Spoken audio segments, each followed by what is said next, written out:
하겠습니다. 예.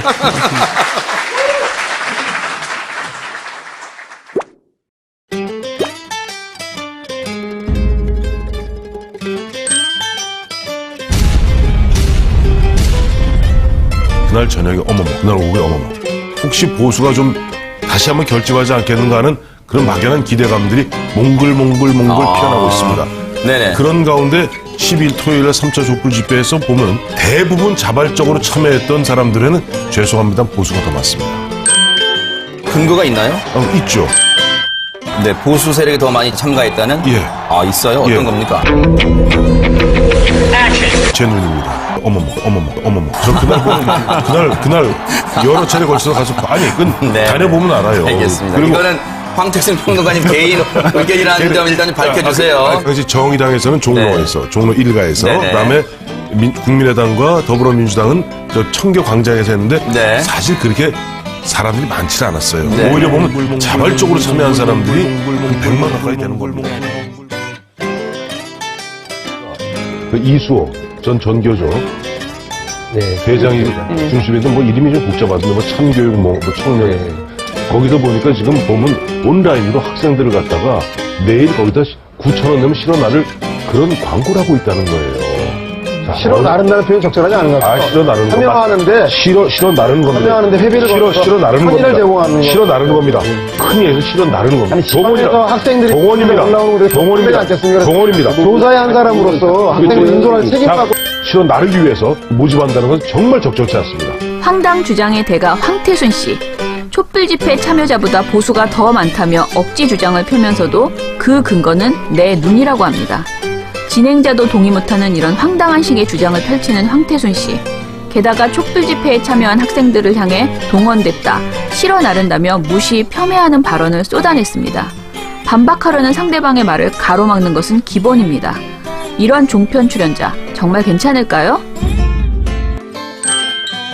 상가에서 고구마 팔던 그 문 전 대표의 가게 앞에 파리만 날리고 리어카에서 탄핵 사이다 파는 이재명 그 진짜 가게에는 손님들이 북적북적한 모습이에요. 네. 그림을 이렇게 그렸네. 한잔 하지 그림으로 코가 빨갛게. 고구마가 안 팔리니까 고구마로 사이다보다 더 쏘는 고구마 술을 만들어서 파는 거예요 지금. 맛있는데 고구마 술. 상당히 그 신중했다가 고구마 맛들 이재명 시장이 막 뜨니까 문재인 대표가 그냥 오히려 요즘에는 뭐 거리에서 야 즉각 폐지시키자 이게 더 세게 나온단 말이에요. 정식 가게도 아닌데 그냥 문전. 근데 이거 다 명예훼손 건에 대해서 제가 좀 걸려졌는데 나는 이재명 저 시장한테 700만 원 물어준 사람이야 내가. 저 양반을. 왜요? 네? 자기 형 뭐 정기병원에 넣고 이렇게 했더니 저 명예훼손 걸어가지고 제가 700만 원 물어줬거든요. 그런데도 제가 저렇게 그린 거니까 객관적으로 그린 거예요. 이 정도면 문재인 공격도 그 선을 넘었습니다. 풍자랍시고 문 전 대표를 술 취한 사람처럼 그려놓더니 모든 패널들이 낄낄거리며 조롱을 합니다. 논리적인 대선 후보 검증은 온데간데없고 저질 풍자와 천박한 웃음소리만 남았습니다. 이런 패널을 우리 그냥 두어도 괜찮을까요?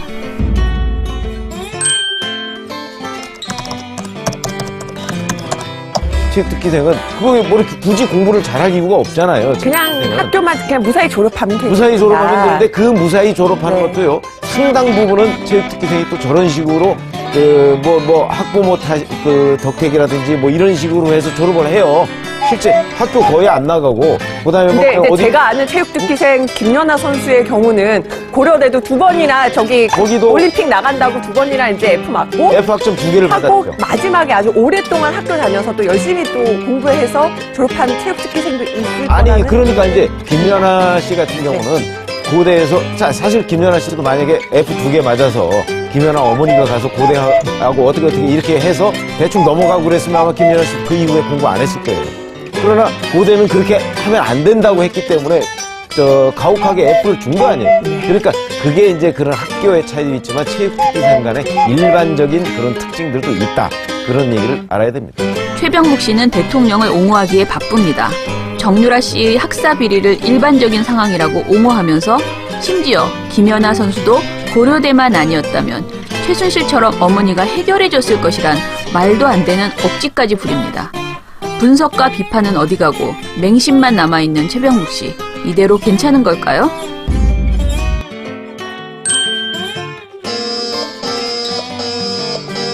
그 친문하는 행동을 보면요. 자신들이 하는 행동은 어떻게 해도 민주주의를 지키기 위한 것이고 독재에 대한 반대다. 그러니까 저는 문재인 대표가 품격과 뭐 어긋난다. 너무 점잖은 표현이라고 봐요. 대권 가도에 손상을 안 받으려면 이거는 국회의원 자질이 없다. 이런 식으로 나와야 돼요. 보통 사람이 지금 저렇게 했으면 난리 났을 겁니다. 조창원이라는 사람이 의원이 계속적으로 그동안 잘 나갔지 않습니까? 그렇죠. 무슨 할 때마다 문재인 대표의 영입 1호로서 어떤 문재인 대표의 어떤 사상을 갖다가 이렇게 대신 전달해주는 사람처럼. 근데 너무 오버한다. 그런 느낌이 들거든요. 그러니까 박근혜 대통령이 지금 이 난국에 처한 것도 사실 최순실이 너무 오버해서 난 거 아닙니까? 그렇죠. 그러니까 결국은 그 지금 친문이 벌써 무슨 정권을 잡은 듯한 거기서 나오는 오만의 빛이 벌써 비치기 시작하니까 바로 패권주의를 정확하게 보여주는 그런 거다. 표창원 의원 풍자 누드화 논란을 이야기하다가 느닷없이 문재인 전 대표를 향해 막말을 쏟아내는 여상원 씨. 최순실과 표창원을 동일선상에 놓더니 갑자기 친문이 정권을 잡은 것 같다. 오만의 빛이 비친다고 막말에 탑을 쌓았습니다.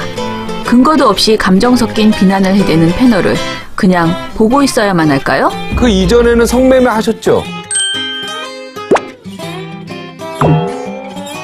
저는요, 민주당이 당권을 잡는 한 가지 방법 저는 알고 있습니다. 대권이요? 대권을 잡는 거 한 가지 방법 알고 있습니다. 문재인 전 대표가 불출마 선언하는 겁니다. 상당히 위험한 발언인데. 아니, 그럴 생각이 전혀 없는데. 없는데 불출마 선언하면 정말 민주당이 그쵸? 친문이니 반문이니 이런 단어가 없어지잖아요. 그죠? 사람들이 멍해지네. 예. 상상은 좋네. 아니. 내가 상상한 거야. 불출마 선언하면 친문이니 반문이니 이런 단어가 없어진다니까. 아니, 불가능 일단 가능성도 별로 없을 그러면 거라고 대한민국 조건이에요. 아니, 그리고 헌법에 이제부터 대권은 재수 없다. 이거 써야 돼. 재수 없다가 아니라 재수 없다. 그러니까 재수생 없다. 이렇게 내가 볼 때요. 그러면 민주당이 친문이니 반문이니 없어져요. 똘똘 뭉쳐집니다. 성매매 특별법 만들기 전에 노무현 대통령 때 그 이전에는 성매매 하셨죠? 누가요? 우리 박사님. 대학교 다닐 때 아니 그때는 성매매 특별법 이전에는 그 뭡니까 많이 있었지 않습니까 집장촌도. 법이 있느냐? 그거 한 번도 안 가보셨습니까 집장촌?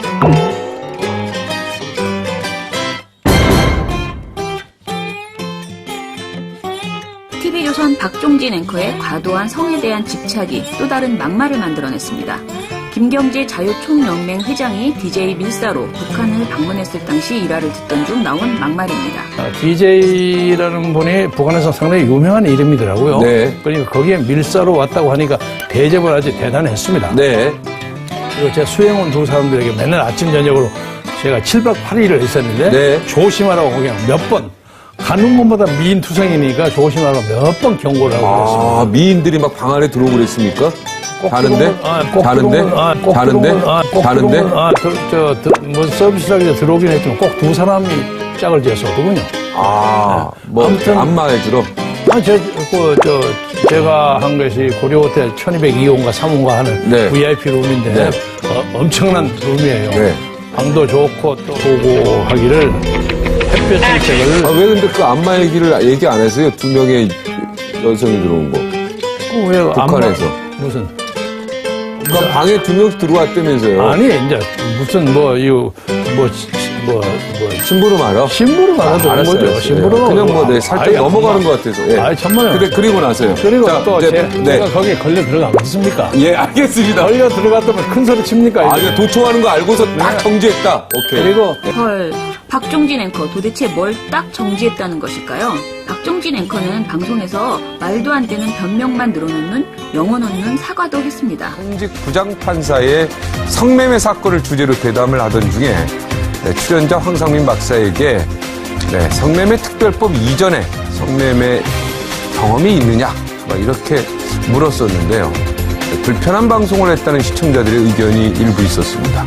성매매 특별법 이후에 끊이지 않고 있는 논란에 대해서 문제점을 없는지 질문하고 다시 한번 어떤 것이 옳은지 설명하려고 드렸지만 생방송에서 적절하지 않은 질이라는 점에서 여러분께 사과드립니다. 앞으로 보다 조심스럽게요. 그리고 올바른 표현으로 사안에 접근하도록 최선을 다하겠습니다. 성매매 해보셨잖아요 발언으로 방송통신심의위원회로부터 주의 의결을 받고도 여전하신 박종진 앵커. 보수 진보를 가리지 않고 누구에게나 해대는 막말과 형에 대한 과도한 집착은 인정해드리겠습니다. 그리고 TV조선은 이 방송 말미에 진행자의 부적절한 발언으로 불편을 드린 점 사과드린다는 자막을 넣었습니다. 홈페이지에 다시 보기에서도 이 부분을 삭제했습니다.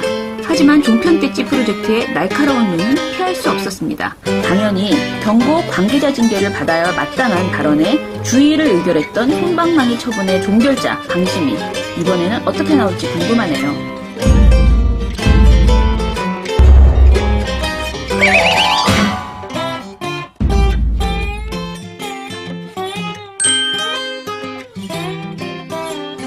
만약에 박근혜 대통령 입장에서는 저런 그림을 그리는 예술가를 지원하겠다 그러면은 김종래 국장이 대통령이 저런 그림 그리는 예술가를 지원하겠다 그러면 지원해라 그렇게 하시겠습니까? 너무나 나를 뭐 대통령까지 얘기해서 좀 그런데 그걸 어떻게 누가 하겠어요? 누가 저한테 그 얘기를 묻더라고요. 저런 것 때문에 그렇죠.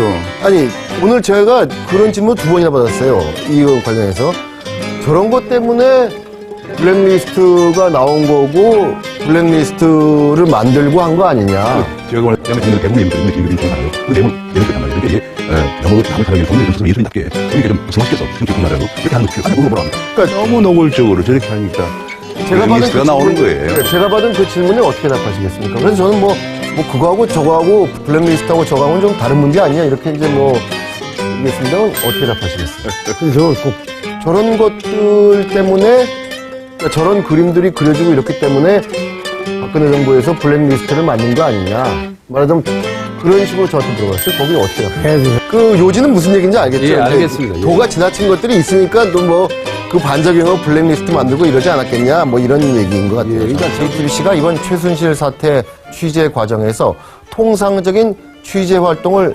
넘어서 이 사안마다 적극적으로 개입하는 경우들이 있다고 들었습니다. 이제는 보도를 위해서라면 시청률을 위해서라면 기자가 경찰과 함께 같이 다니면서 범인을 잡고 마약 중독자와 함께 마약을 하고 정치인과 함께 직접 정치를 하는 시대가 도래한 것 같습니다. 최희준 씨는 중립과 토론의 균형을 잡아야 하는 진행자임에도 불구하고 그 역할을 전혀 하지 못하고 있습니다. 정유라 씨 체포 보도에 관해 이야기하면서 시청률을 위해서 기자가 마약을 할 거라는 등의 왜곡, 확대된 해석을 버젓이 내놓았습니다. 게다가 패널에게 당신이 대통령이라면 어떻겠느냐며 집요하게 원하는 대답을 유도합니다. 자격 미달 최희준 진행자. 이대로 괜찮을까요?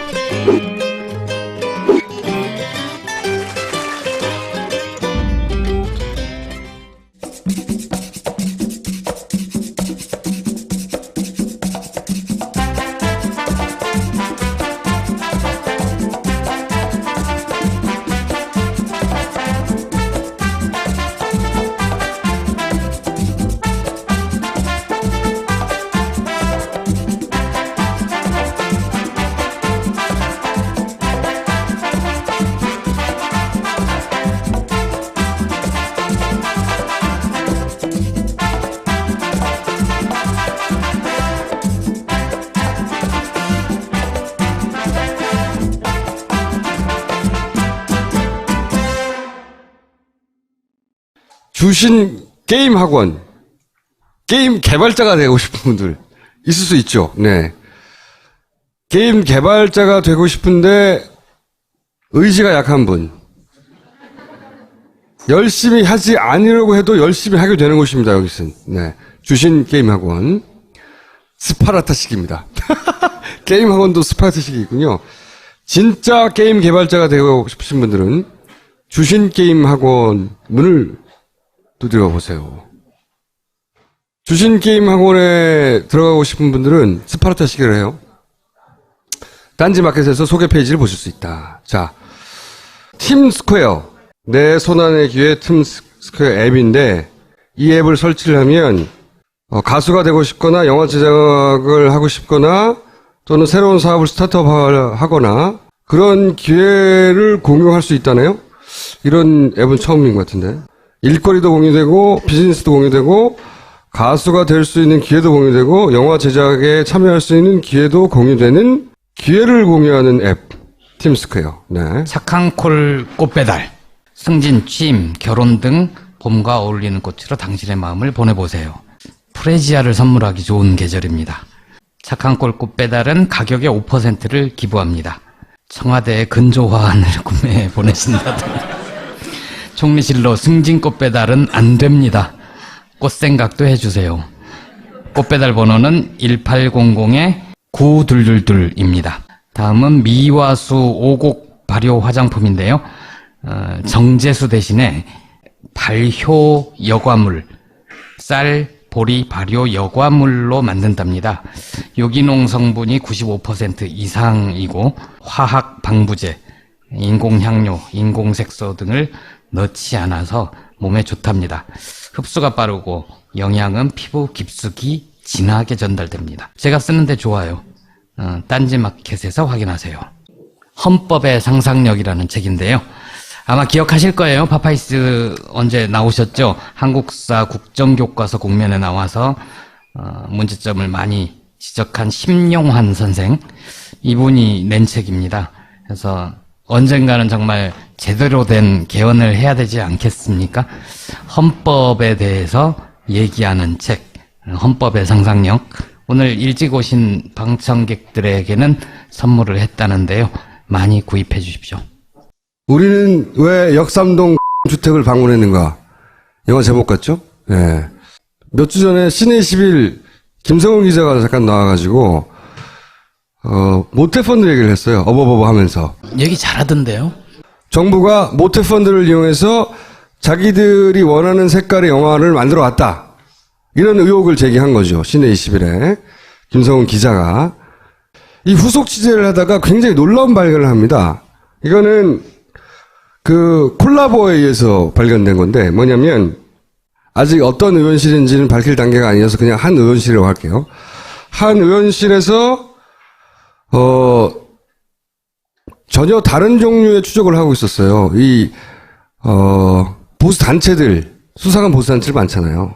수상한 보수 단체들과 또 수상한 변호사들 요새 문제잖아. 수상한 가짜 뉴스 만드는 뭐 이런 그렇죠. 거. 수상한 가짜 뉴스 이런 걸 한 갈래에서 추적하고 있었어요. 그리고 모태펀드를 추적하고 있었고 서로 전혀 다른 추적을 하고 있었던 거죠. 그런데 김성훈 기자와 그 모 의원실의 비서가 동시에 같은 장소에서 자기들이 원하는 걸 발견하는 이야기입니다, 이게. 자, 일단 김성훈 기자를 모시겠습니다. 네, 안녕하세요. 네. 모태펀드 전문위원이 이런 영화, 영평해전, 이런 영화에 모태펀드 전문위원이 모태펀드가 이쪽으로 지원이 되도록 영향을 발휘한 것 같다. 그런 의혹이 있다. 그래서 이제 모태펀드와 화이트리스트의 관계를 막 추적하고 있었죠. 이게 지난번에 한 얘기예요. 모태펀드 지원을 집중적으로 받았던 그런 의혹을 받는 영화사를 한번 가볼까? 이런 단계. 이 모태펀드 특혜 의혹 영화사가 저기 제일 위에 있는 모태펀드 전문 의원과 어떤 연결고리가 있는 영화사예요. 이상하다. 이상해가지고 이제 영화사 한번 가볼까? 이런 거예요. 그리고 한 갈래의 추적은 모 의원실에서 보수단체하고 법률가가 이게 같이 움직이는 것 같은데 이상한데 뭐 시변, 현변, 행변, 자변, 바른사회, 시민사회 등등 이 양반들이 이제 국가보훈처의 자문 변호사이기도 하고 KBS, MBC, EBS 이사회에도 들어가 있고 세월호 특조위에서도 들어가 있고 깽판치고 서로 막 왔다 갔다 하는 거예요. 이 변호사가 여기 들어가 있고 저기 들어가 있고. 네, 맞습니다. 예, 그리고 그 변호사가 또 박근혜, 김기춘, 정호성 변호인단에 막 들어가 있고 냄새가 막 나잖아. 응? 다 연결돼 있나 보다 뭔가. 그리고 이 사람들이 소속된 혹은 연결된 단체들이 국정교과서 찬성도 하고 세월을 반대하고 뭐 탄핵 반대, JTBC 진상규명위에 이런 행동들을 쭉 하는 뭐 연결고리가 있어. 이거 이상해. 이렇게 이 모의연실에서 쭉 추적해 가고 있었던 거예요. 또 이 모태펀드하고도 어떤 연결이 되는 정황이 있다 이런 것까지도 이제 저희가 그래서 이제 시내 21의 기자와 모 의원실의 비서가 만났다가 다른 일로 사무실을 가볼까? 이렇게 된 거예요. 그지? 모 의원실의 비서가 이제 자기 이제 의원실에서 이제 조사를 하고 있는 사무실이 있는데 그 사무실에 제가 취재를 하고 기사로 쓴 어떤 의혹이 제기된 여화사가 있다고 하더라. 그 얘기를 듣고 여기서 연결점 막 발견된 거. 호기심이 생긴 거죠. 이런 단체들하고 모태펀드 특혜 의혹을 받는 여화사가 같이 있어? 같이 가볼까? 가봤더니 거기가 역삼동 주택이었어요. 지하에 있는 사무실이었습니다. 근데 거기에 가짜 뉴스를 만드는 것도 있었던 거야. 그렇죠. 노컷 1배. 노컷 1배라고. 어머! 이거 진짜 발견한 거예요. 부끄럽네요. 예. 대부분 모 의원실에서 발견한 건데 이게 서로 다 모조리 연결되어 있다고 하는 첫 번째 물증 같은 게 나온 거예요. 이게 진짜 대단한 발견이라고 보거든요. 저는 다 같은 한 통속일 수도 있다. 거의 실제로 이제 거기 어떤 사무실들이 있냐? 의혹이 제기된 영화의 실제 사무실은 신사동에 있는데 그 재밌게도 이 촬영 들어가기 전에 배우들을 캐스팅한다고 프로필을 이렇게 또 이제 받는 주소가 제가 이제 그곳에 갔더니 그런 이제 영화 제목도 있더라고요. 벽에 붙여져 있고. 그래서 깜짝 놀랐어요. 과연 뭐 여기 있다는 얘기만 듣고 호기심 때문에 기자로서의 호기심 때문에 가게 된 건데 막상 그 사무실 안에 들어가 보니까 그 제가 기사에서 의혹을 제기한 모 영화의 제목이 그 사무실 벽에 붙여져 있더라고요. 왜냐면 이 그 두 사람이 이거를 발견해서 들어가가지고 이상하잖아요. 그래서 사진도 찍고 그랬더니 바로 거기서 경찰을 불렀어요. 사찰을 왔다고.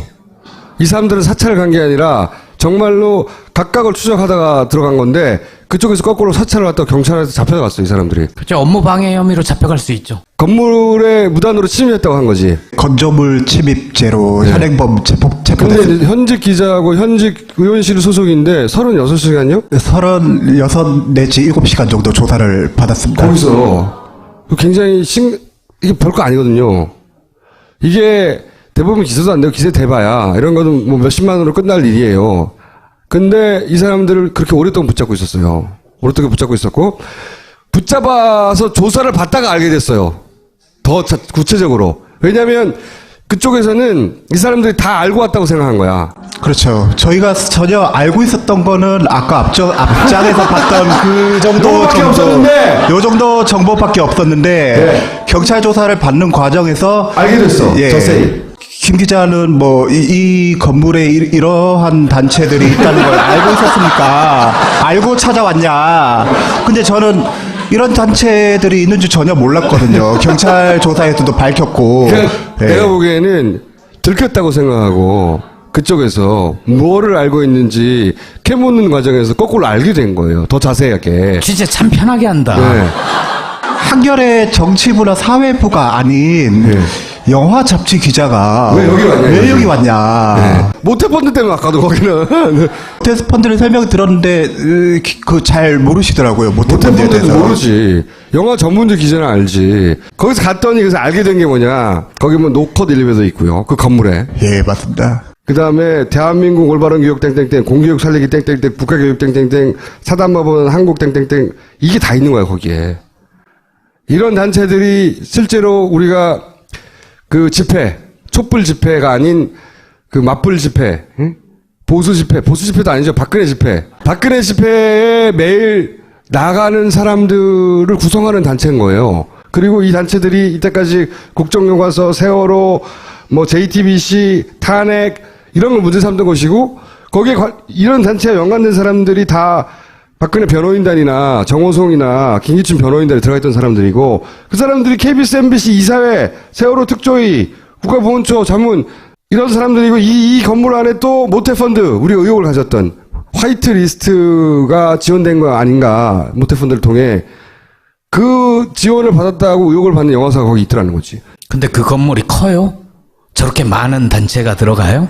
그 지하에 놀랍게도 저기 제가 이제 나중에 알게 된 저러한 단체들이 다 한 사무실을 쓰고 있더라고요. 아주 우연히 발견된 거긴 한데 굉장히 큰 덩어리가 하나 발견됐다고 봐요. 이 사람들이 다 같은 곳에서 일하고 있잖아.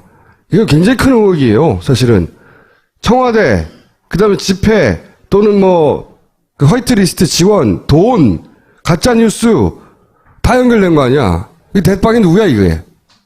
그러니까 정수가 예전에 시발단 발견했던 것보다도 더 큰 발견인 거지. 이거 굉장히 큰 덩어리라고 봐요. 그자들이 굉장히. 한꺼번에 모여있는 오프라인 공간을 바로 가서 우연히. 그러니까. 저는 이렇게 문제가 커질 줄 몰랐습니다. 예, 두 분께서 이렇게 음모론을 제기를 하시니까 들으면서 이렇게 큰 문제가 될 줄은 몰랐습니다. 예. 야권이 지금 지지율 얘기하고 그다음에 저기 뭡니까 선의 얘기하고 이런 거 말고 이거 따져야 돼. 이거 조사해야 된다고 봐요, 이거. 사실 이 내용은 이제 신NC뿐만 아니라 주간경향이나 이번 주 한겨레 20일 특집 기사, 그 영화인들 블랙리스트 관련 기사에도 사실 반복적으로 나오고 있는 이제 단체나 변호사들이거든요, 사실은. 다 한통속이야. 이건 다른 얘기죠. 모조리 다 연결돼 있어. 아, 그렇게 단정적으로 표현을 해도 괜찮을까요? 아니, 그런 단서를 발견한 거죠, 단서를. 이 서울 시내에서 건물이 얼마나 많은데. 한편으로 다행스러운 게 저자들이 되게 힘센 사람들이 여러 조직을 가지고 있는 것 같지만 겨우 한 건물에 한 줌밖에 안 된다는 거 아니에요. 자기들끼리 다 하는 거예요. 자기들끼리 다 이름만 여러 개 쭉 만들어 놓고 거기에 오글오글 모여있고 모여있고 그런데 오글오글 모여있는데 어디서 힘이 나오냐. 힘이 있는 곳을 등에 업고 있고 돈이 있는 곳을 등에 업고 있고 권력이 있는 곳을 등에 업고 있는 거죠. 그러니까 오글오글 한 줌밖에 안 되는데 지금 나라를 들었다 놨다 할 수 있는 것처럼 막 굴고 있잖아요. 사람들 모아가지고. 근데 이게 다 한 군데 모여있는데 이게 전부가 다 아닐 거라고 본다는 거지.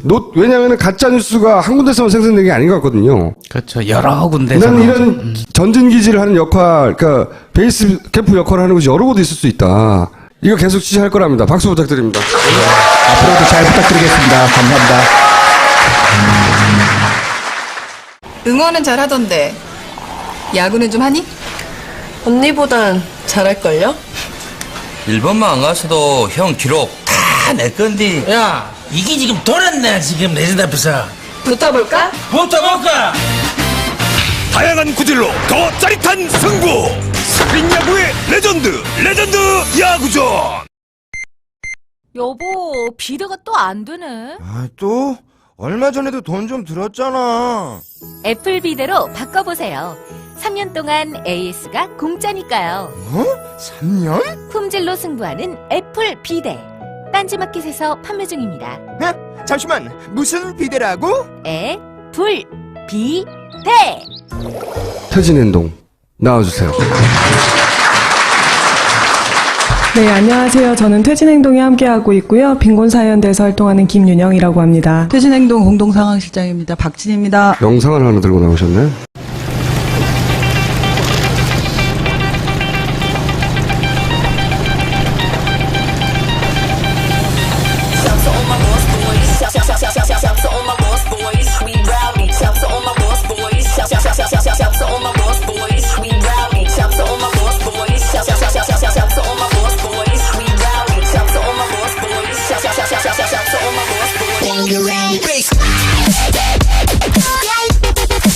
그래서 이것은 촛불 국민의 민심이 아니라는 겁니다.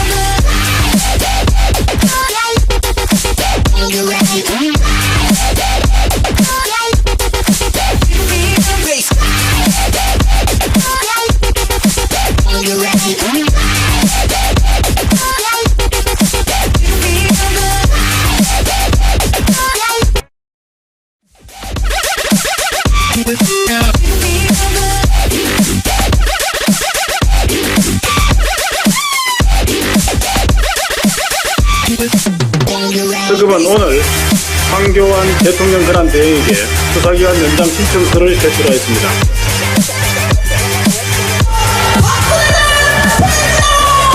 박근혜!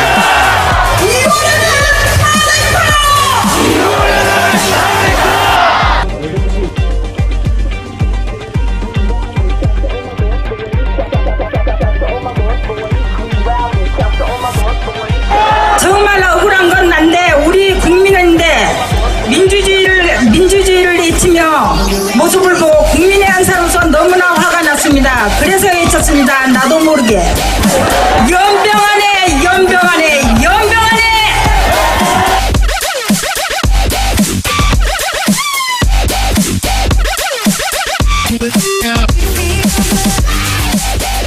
잘 못 만들었네요. 촛불 집회가 만약에 3월 13일 날 헌재 판결이 난다고 치면 몇 번 남은 거죠? 공식적으로? 돌아온 게 17차, 3일절 날 18차. 네, 그러니까 저희가 정확하게 이번 주말에 한 번 있고 17차, 그리고 3월 1일에 한 번 있고 18차. 3월 1일은 수요일인데 공휴일이야 3월 1일에 한 번 더 하는 거예요? 네. 네, 사실 이게 워낙에 소위 범죄자 비호 집단 그 데모들 있잖아요. 네. 그쪽에서 뭐 3일째로 몰린다 그래서 저희가 질 수 없잖아요. 근데 이제 이 3월 1일 날 소위 그 맞불 집회라고 불리는 박근혜 집회가 이거 박근혜 집회야 그냥 박근혜 집회가 있다는 사실 자체를 잘 모르거든요 사람들이. 그래서 퇴진행동 쪽에서도 3월 1일 날 집회를 하겠다는 거죠. 예, 3월 1일 한 번 있는 거예요. 그러니까 자 그럼 이번 주 토요일 3월 1일 그리고 그 다음 주 토요일 3월 4일 그리고 11일 그리고 3월 13일로 지금 탄핵이 될 것 같잖아요. 오늘 헌재에서 뭐 27일 날 종결하고 그러면 3월 13일이 좀 유력하게 점쳐져요. 그 주에 할 거고요. 탄핵이 인용되는 날 무조건 또 할 거고요. 탄핵 인용되는 날은 뭐 굳이 안 해도 다 나와요 사람들이 알아서. 맞아요. 예, 예. 네. 2월 25일 날 한 번 있고요. 3월 1일 날 한 번 있고요. 그 다음에 그 3월 1일이 있는 주에 토요일 날 한 번 있고요. 그리고 그 다음 주 한 번 있는 겁니다. 무조건 탄핵이 있는 주의 그 토요일이 마지막이 되는 거예요. 그게 지금 예상으로는 그러면 3월 며칠이 되는 거죠? 18일에 18일 마지막이 될 수 있습니다. 18일이네요. 18일. 탄핵 결과가 나온 다음에는 어떻게 될지 모르는 거예요. 어떤 방식의 집회나 축제가 될지 모르니까 그건 제껴놓고요. 3월 11일이 마지막이네. 네, 힘을 모두 모아주셔야 예. 되는 마지막.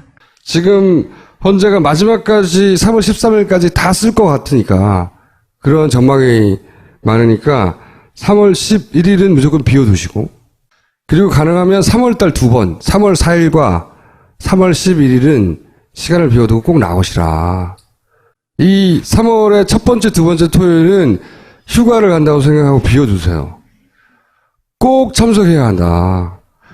그 말 하시려 나온 거죠? 중수도 그냥 둘러보고 고기 먹으러 가지 말고 그렇게 중요할 때는 나도 좀 오래 있겠다 그러니까 꼭 오시라 이렇게 얘기하지. 좀 둘러보고 고기를 먹을게요. 보통 보자마자 고기를 먹으러 가는데 둘러보고 고기를 먹고 그날은 꼭 비워둬야 된다. 이게 어디 놀러 가지 마시고 3월 첫 번째 토요일 두 번째 토요일은 시간을 비워서 해외에 계신 분들도 그때 꼭 와라. 한국 방문을 그때 맞춰라. 지방에 있는 분들 그때 꼭 올라와라. 다시 없는 기회이기도 하지만 사람들이 얼마나 이 일을 심각하게 생각하는지 꼭 보여줘야 되는 날이에요. 네, 그리고 마지막까지 어쨌든 이 광장을 열었던 게 우리 스스로의 힘이었잖아요. 그러니까 끝까지 우리 힘으로 마지막까지 결판 낸다 이런 의미에서도 중요할 것 같고 보시면 2월 25일 이번 주가 박근혜가 취임했던 날입니다. 되게 오래된 것 같은데 이제 4년이 되었거든요. 그래서 박근혜가 취임했던 이날 이제는 이제 좀 빠이빠이 했으면 좋겠다라는 마음을 모아서 그 오후 4시에는 박근혜 4년 너희들의 세상은 끝났다라는 제목으로 민중총궐기가 있고 그리고 여기 17시라고 나와 있는데 18시로 지금 변경이 되었어요. 그래서 저녁 6시에는 이제 범국민 행동의 날 17자 범국민 행동의 날이 있습니다. 그래서 저녁 6시에 집회를 하고 또 7시 한 반 정도에 행진을 하고 뭐 이런 일정으로 알아서 맞춰서 마무리가 될 시간 거예요. 구제해봐야. 근데 굉장히 많은 분들이 또 왔다 갔다 하세요. 그리고 그 사전대회도 되게 많이 준비되어 있잖아요. 근데 또 이번에도 굉장히 여러 사전대회가 있는데 저한테 약간 의미가 있는 날 중에 하나는 저는 빈곤 문제 관련해서 운동을 하다 보니까 2월 26일이 여러분 그 2014년에 송파세모녀라고 기억하시나요? 그 송파세모녀가 이제 주검이 발견되었던 날이었거든요. 그래서 하루를 차이로 두고 2월 25일 날 취임했었던 대통령 광명과 또 송파 쇠모녀를 기억할 수 있는 이런 자리도 마련이 되고 있다고 합니다. 제가 마련을 하려고 하니까 그것도 꼭 와주시면 좋겠고, 낮에 그렇게 다양한 행사들이 광장에서 있으니까 이른 시간에 오셔도 재밌게 같이 즐기실 수 있습니다. 그리고 이번 주에는 이은결 씨가 마술쇼를 하십니다. 그런 거 중요한 정보네요. 네. 그래서 3월 1일은 우리 왜 민족 33인 선언이 있었잖아요. 촛불 시민 33인 선언하고, 이 광장을 좀 지켜주는데 박원순 시장님이 되게 큰 역할을 했거든요. 맞아요. 근데 요즘 너무 힘들다. 너무 힘들다고 하시니까. 그래서 박원순 시장님도 좀 초청을 할 거고, 오케이. 그리고 윤펜이나 크라잉너. 3월 1일 날은 박원순 시장이나 윤도현이나 밴드들이 온다. 네. 3월 이번 주말은 마술쇼. 3월 1일은 박원순 플러스 밴드들. 그리고 3월 첫 번째 토요일과 두 번째 토요일은 꼭 비 오더라. 둘 중에 하나밖에 못 비 오면 3월 11일을 비 오더라. 그리고 또 조심해야 될 게 있을 것 같아요. 제 생각에는 현재 저쪽에서 저 사람들이 저러는 걸 보면 충돌을 유발하려고 할 수도 있을 것 같아요. 그래서 3월 1일은 사실 다행히도 민족단체에서 광화문 광장을 신청을 미리 하셨어요. 근데 되게 걱정했거든요. 박근혜 집회 쪽인 줄 알고, 근데 우리 쪽이더라고요. 그래가지고 광화문 광장을 다행히 저희가 하루 종일 쓰는데, 문제는 광화문 광장을 제외한 모든 인근 지역을 박근혜 집회 쪽에서 선점을 했어요. 그렇게 하려고 오랫동안 기획을 하고 있었으니까. 행진은 못하지만 상징적인 이 광화문 광장을 저희가 지킬 건데, 아시겠지만 이제 항공 사진을 찍으면 저쪽 성조기 집회 사진이 총동원령이 내려져서 이렇게 크게 보이고 저희가 너무 작게 보이면 얼마나 안타깝겠습니까? 그래서 좀 많이 좀 나와주시고, 특히 이번엔 또 오실 때 태극기에 이제 노란 리본 같은 거 묶어서 이렇게 갖고 오시면 좋겠다. 그럼 다 우리 집회라고 하려고? 태극기 보이는 괜찮네요. 3월 첫째 주가 더 중요한 것 같네요, 생각해보니까. 왜냐면 그때 쓸 테니까. 네, 이번 주 좀 많이 오셔야 되고요. 일단은 27일 뭔가 쓰기 시작하기 전까지 위세를 보여줘야 돼서 이번 주 저는 상당히 중요하다고 봐요. 네, 그래도 이번 주는 박근혜 취임했던 날이기도 하고, 또 27일에 마지막 변론을 앞두고 있잖아요. 그래서 그때 또 박근혜가 나오냐 안 나오냐 이런 것도 있고, 또 28일에 지금 특검 기간이 끝납니다. 근데 이것을 강력하게 지금 연장해야 된다라는 목소리를 직접 보여줘야 되기 때문에 그런 마음을 가지신 분들은 다 나오실 것이라고 생각합니다. 본대회를 하면서 늘 실검을 올리는데 실검이 늘 올라가거든요. 다음이나 네이버 1, 2위를 뭐 다 하는데, 이번에는 특검 연장과 그리고 박근혜 구속을 밀고 있는데요. 방송이 나오면 바로 키보드에서 박근혜 구속 특검 연장을 좀 쳐주십시오. 요구사항도 많아요. 여기까지 하겠습니다. 네. 당신에게 파인프라는 어떤 치약인가요? 단순히 비싼 치약인가요? 구강 관리의 혁신, 잇몸 질환과 구취에서 자유로운 프리미엄 기능성 치약 파인프라로 당신의 치아와 잇몸에 하루 3번 건강을 선물하세요. 딴지마켓에 오시면 파인프라 치약과 파나세아 샴푸, 비누까지 만나실 수 있습니다. 시민의님도 나왔어. 빨리 나오세요. 시민의님 아시죠? 지난 총선 때 투표함 지키기 했던, 그래서 큰 성과를 냈던 시민의님도 이제 대선이 갑자기 2달 후에 시작될지도 모르는 상황으로 점점 다가가고 있잖아요. 그럼 준비가 돼야 돼. 원래는 올해 말이면 좀 더 천천히 준비하겠는데 시민의님도 사실은 준비가 돼야 돼요. 그래서 오늘도 왜 시민들이 필요한가 얘기를 하려고 나오신 건데. 네, 오늘은 사전투표 얘기를 좀 해보자, 이런 겁니다. 사전투표에는 선상투표와 제1투표, 사전투표, 이렇게 거소투표 3개가 있는데요. 선상투표는 배 위에 있으신 분들, 해군이나 원양어선 타신 분들을 위해서. 우리 국민인데. 그렇죠. 배를 타고 있다 이거예요. 그 사람도 투표해야 될 거 아니에요. 그래서 선상의 투표가 이루어져요. 우리는 몰랐는데. 근데 문제가 뭐냐? 참관인이 없다. 비밀 투표가 안 된다. 그 다음에 운항 중에 위성 불가 지역은 투표가 불가능하다. 그 다음에 함장이나 배 책임자가 볼 수 있다. 비밀 투표가 안 되고 있는 거죠. 원양어선 마음대로 할 수 있다는 겁니다. 예. 이 표가 얼마나 돼요, 근데? 이게 약 전부 사전투표가 합쳐서 1만 생각보다 많아요. 자, 구멍인 겁니다, 지금. 사각지대에 있는 건데, 이 표에 대해서 우리가 관리 감독을 전혀 못하고 있다. 그 참관인이 지켜봐야 되는데 우스운 건 뭐냐면, 저게 이제 그렇다는 거예요. 그 군인 중에 정치적 중립의 성향을 가진 사람이 1, 2명 이상이 참관하게 되어 있다. 이렇게 돼 있습니다. 그런 게 어딨어. 사전투표, 우리가 선거 5일 전에 사전투표 하잖아요.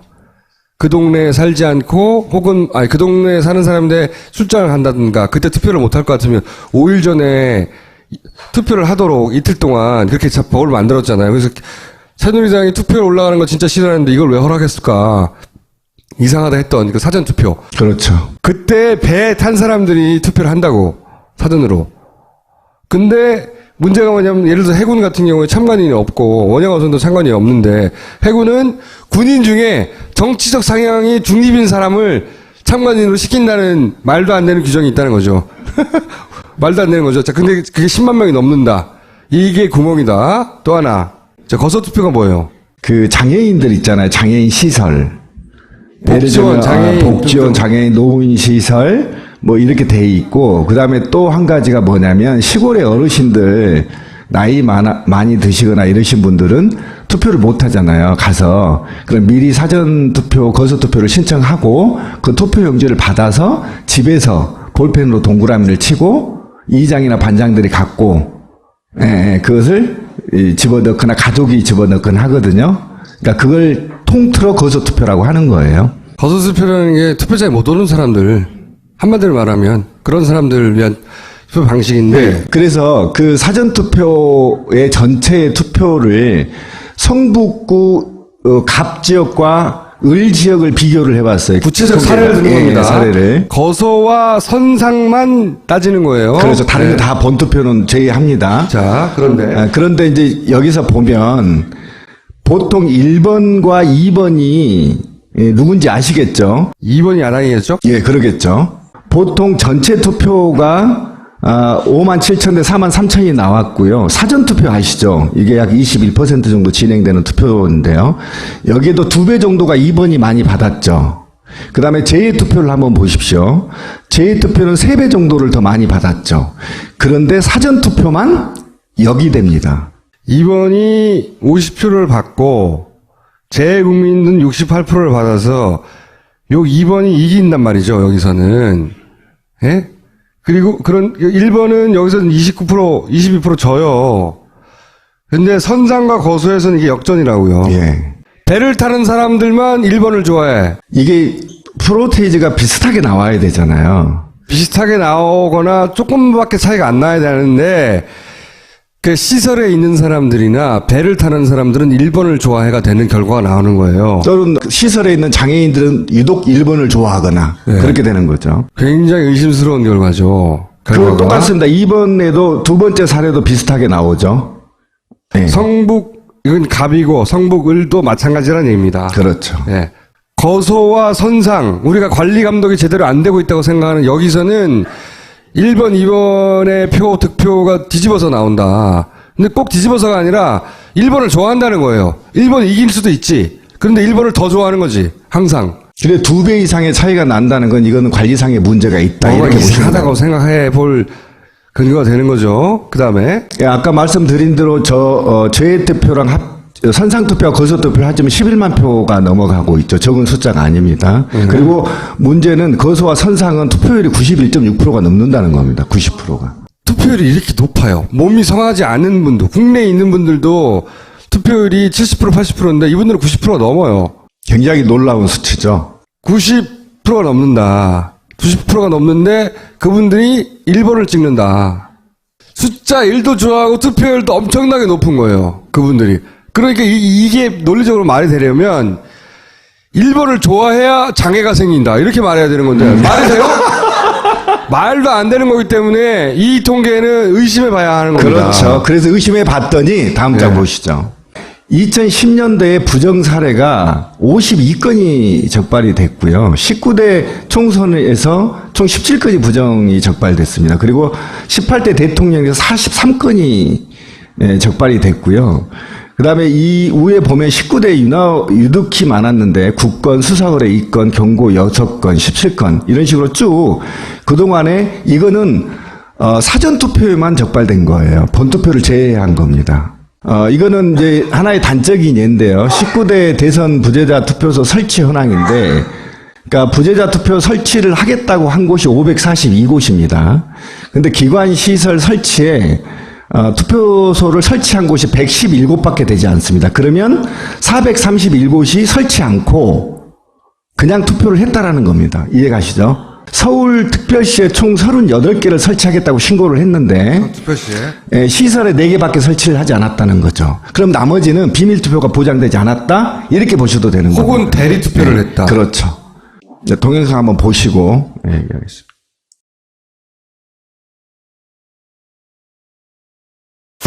진검적 문자는 1번지 있지 않으면 준비됐다고?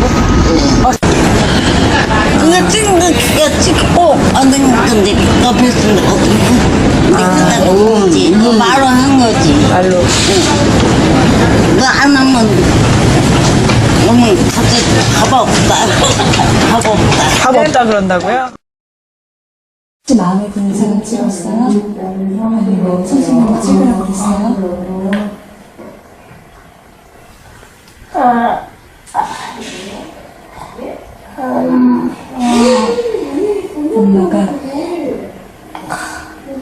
엄마가 몇 번 찍자 그랬어요? 천천히 물어볼게요. 엄마가 몇 번 찍자 하고 찍어라 이게 있으면 손 한 번만 좀 들어주세요.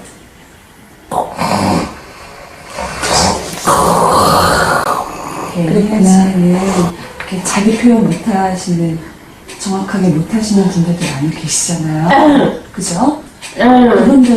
그분들도 여기 이렇게 들어와서 투표하셨어요? 아니요. 그럼 그분들은 그냥 투표일로 그냥 방에서 쉬시고 저런 의사표현 하실 수 있는 분들만 여기 안에 들어간 사람들이 이 사람들이 다예요? 맞아요? 그럼 나머지 분들은 투표하는지 몰랐겠네요, 잘. 그분들도 투표할 권리가 있다는 건 제가 알고 계세요? 사실은 직원들한테 얘기 안 해봤어요? 얘기할 수 없어요. 인기가 없으신 분은 같이 들어가서 시선 직원이 같이 들어간다? 같이 들어가서 그러니까 인재가 어차피 인재가 없으시잖아. 뭐 1번 찍어야 1번 찍어야 그것도 모르니까 직접 그러니까 대신 찍어주고 나오고 근데 거기 성관이 있어도 그걸 보고도 가만히 있는 거야. 어차피 인기가 없으니까.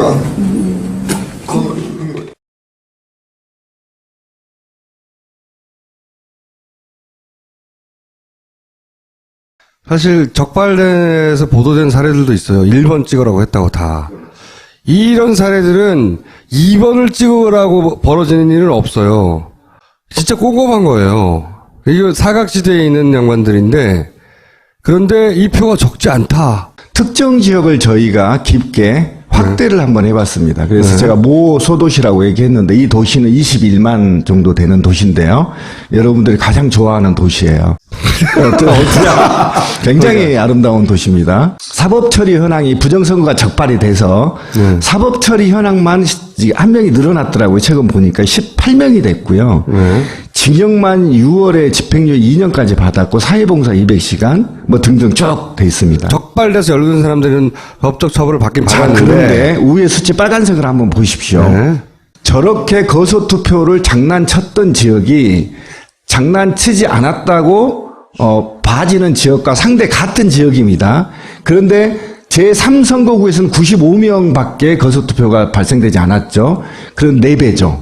저 지역은 1선거구가 지금 소송 이렇게 증거를 받은 지역이 372명이 거소투표를 신청했다는 겁니다.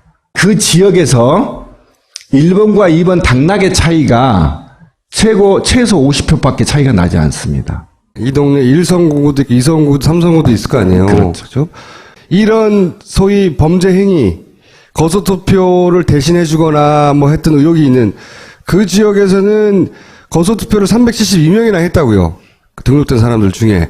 많이 했다는 거지. 예. 5배죠? 많이 했다는 거야. 예, 5배. 요게 자연스러운 수치인데.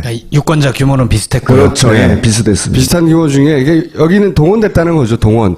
이 경우에는 아까 보셨듯이 대신 하는 거예요. 뭔가. 그렇죠. 그 설명을 이제 밑에 지금 스토리라고 되어 있는데 어떻게 했냐면 굉장히 악질적이고 조직적으로 했다라는 거. 간변단체를 동원하거나 네 반장을 동원해서 나이 많이 드신 어르신이 있는 집을 찾아서 명단을 어떻게 확보를 했다는 겁니다. 그걸 나눠주고 이분들을 거소투표를 신청하게 해라. 신청을 했죠. 그죠? 그래서 집에서 이 투표함을 받잖아요. 신고를 하면 그 투표함을 집에 가서 아들이나 누군가가 가족이 투표를 해서 그걸 밀봉해서 봉지를 다시 보내주는 거예요. 선관위에. 그러니까 그 투표를 동그라미를 쳐버리는 거죠. 볼펜이나 이런 걸로 인주가 안 되니까. 이건 제가 직접 취재한 상황인데요. 들어가서 동그라미로 연필로 치거나 또는 사인펜으로 동그라미를 쳐서 다시 선관위로 보내줘서 그걸 개표한다는 겁니다. 근데 그렇게 개표를 하는데 이제 적발 사례가 어떻게 이게 이제 적발이 됐냐면 그 1번에 찍는데 그 아들의 지장을 찍어서 적발된 사례가 지금 나오고요. 그러니까 그 다음에 거소투표 신청하고, 이분이 거소투표 용지가 도착하기 전에 돌아가셨는데, 누군가가 그 투표를 해서 제출을 해버리는 겁니다. 이해 가시죠? 저 숫자를 보세요. 적은 수가 아닙니다, 지금. 이게, 면 단위예요. 동네 작은 도시에. 시골이라는 겁니다. 그 다음에 이제 장애인 시설의 사무국장이 장애인 시설의 명단도 없는데 또는 있어도 본인이 원하지 않았는데 거소투표를 신청을 해버린 거예요. 그럼 거소투표용지를 시설에 받잖아요.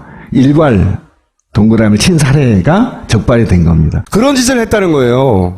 조직적으로. 누구나 한 표를 가지고 있어야 되는데 어떤 사람은 10표, 어떤 사람은 20표를 가질 수 있다는 거잖아요. 그렇죠. 그걸 혼자 한 게 아니라 그걸 조직적으로 했다가 들켰다는 거예요. 들킨 사례인 거지 이게 안 들키면 어떻게 알아요? 그렇죠. 그런데 이런 절차를 누구도 감시하거나 참관할 수 없다라는 겁니다. 핵심이. 그러니까 이 두 번째 사례 보면 어머님이 돌아가셨어요. 근데 자식이 투표를 해버린 겁니다. 저는 그거는 불법이지만 이해할 수 있는 범죄라면 다른 사람이 신청한 다음에 도착하기 전에 체크한 것은 조직적으로 체크한 것은 중대한 선거 범죄거든요. 예, 중대합니다. 아까 수치 기억나시죠? 91.6%. 예. 그게 이 해당이 되는 겁니다. 문제는 이런 광범위하게 벌어지는 절차상의 부정을 선관위가 모르거나 또는 사전에 예방할 수가 없다라는 거예요. 그러니까 선관위를 지금 뭐라고 하는 게 아닙니다. 그런 절차상의 투표는 절차법이지 않습니까? 선거법은. 그럼 이 절차가 굉장히 투명해야 되거든요. 투명하지 않는다는 것은 굉장히 허점이 많이 있다. 우리 선거에. 이렇게 보시면 됩니다. 전국의 투개표소는 14,700여 곳이나 돼요. 지금 여기서는 약 14,000곳 투표소 그리고 개표소가 236개소 이 모든 곳을 저희 시민의 눈 활동가들이 커버를 하려면은요, 전국에서 최소한 6만 명의 시민이 모여야 돼요. 그래서 지금 저희는 매번 매 주말마다 광화문 광장에서 회원가입 선전전을 하고 있거든요. 그런데 아직은 그렇게 많은 시민들이 참여하고 계시지는 않으세요. 어디서 신청하는 겁니까? 주소를 알려주세요. 그러니까 각 광역 단위 18개 시도 광역 단위에서 다음 달부터는 동시 가입 홍보전을 할 것이고요. 지금은 춘천과 부산 그리고 서울. 아니 온라인에서는 어쨌든 포털 사이트에서 그냥 시민의 눈을 치면 가입할 수 있는 곳이 나옵니다. 포털에서 시민 눈 치시면 되고요. 예. 그리고 지금까지 모인 사람 몇 명이요? 지금이 정확히 그 하라고 파파이스 나간 이후에 12,000명 정도가 들어오셨습니다. 아직도 한 6만 명 정도 더 모아야 되는데. 근데 이런 걸 하려는 거예요. 이런 시민의 눈을 결정해서 이런 사각지대에서 장난 못 치게 모조리 다 그렇죠. 잠시해서 찾아내려고 하는 거예요. 그런 배도 타야 돼요? 네, 저희 탈 계획입니다. 네, 탈 계획이에요. 그리고 이거를 정당 여야를 막론하고 이 문제 해결을 촉구할 것입니다. 3월부터는. 예. 그리고 시민 여러분께 정말로 당부드리고 싶은 거는 저는 개표 참관일을 처음 해봤었어요. 그런데 그 개표소에 가보니까 정말 말할 수 없이 참담했어요. 대한민국 선거 시스템이라는 것이 이렇게 허접하고 볼품없고 허술한지 처음 알았거든요. 누군가 계획만 한다면, 작정만 한다면 어느 곳에서든지 부정의 여지는 충분히 저지를 수 있는 소지가 곳곳에 산재해 있었어요. 그래서 이거는 공명선거라고 절대 이야기할 수 없는 그런 허접한 선거 시스템이었어요. 최소한 한 번씩이라도 가서 참관인은 하지 않더라도 구경만이라도 해보신다면 어디에 구멍이 산재한지 금방 아실 수 있으실 거예요. 그 구멍을 최대한 사람으로 메꿔보겠다는 거예요. 시스템이 이렇다면 시스템을 고쳐라. 요거 시간이 너무 없잖아. 사람으로 메꾸겠다는 겁니다. 우리가 몸으로 때워서 더 이상 못하게. 3만 명만 모이면 당하고 협상에 돌입할 계획이거든요. 이거는 당에서도 심각한 문제를 갖고 있어요. 너무 선관위 신뢰를 하다 보니까, 또는 정치권에서는 선관위가 갑이에요. 예, 아실 겁니다. 무슨 얘기인지. 갑이어서 선관위에 대한 문제 제기를 정치인들이 잘 못합니다. 나는 선관위 일하는 분들이 다 악의를 품고 그렇다고 생각하지 않아요. 예, 맞습니다. 근데 구멍이 있다는 거예요. 그렇죠. 그리고 그걸 구멍을 이용하려고 하는 세력이 존재한다고 보는 거죠, 저는. 그렇죠. 선관위도 전혀 모르게 할 수 있다라는 겁니다. 같이 좀 힘을 모아달라는 거예요. 여기 가입해서. 이번 대선은 역사적인 대선이잖아요. 있게 되면. 그리고 돈도 필요하다는 거지, 그죠? 네, 저희가 그 전에 4.13 총선에서는 기간도 짧았고요. 그리고 그 살림꾼들 수도 좀 작았어요. 많이 홍보도 덜 됐었고요. 그래서 다 자봉들 주머니 털어서 사비로 활동을 했었는데요. 2억이 필요한 거예요, 그래서? 네, 지금은 어디다 내야 돼? 네. 다음 장 보시면 나옵니다. 여기로? 네. 자, 알았어요. 이제 들어가 주세요. 네. 사람과 돈이 필요하다는 거예요.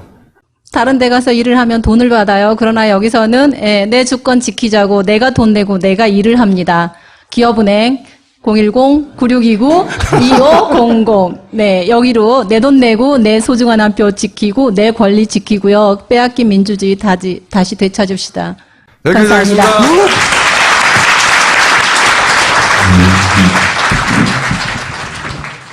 본격 직장인 드라마 공생. 아이고 오 과장, 바이오한테 화한 왜 안 보낸 거야? 10만 원이 넘을 텐데 지출 내역이 없잖아. 보냈습니다. 착한 콜 화하는 69,000원이라서요. 에?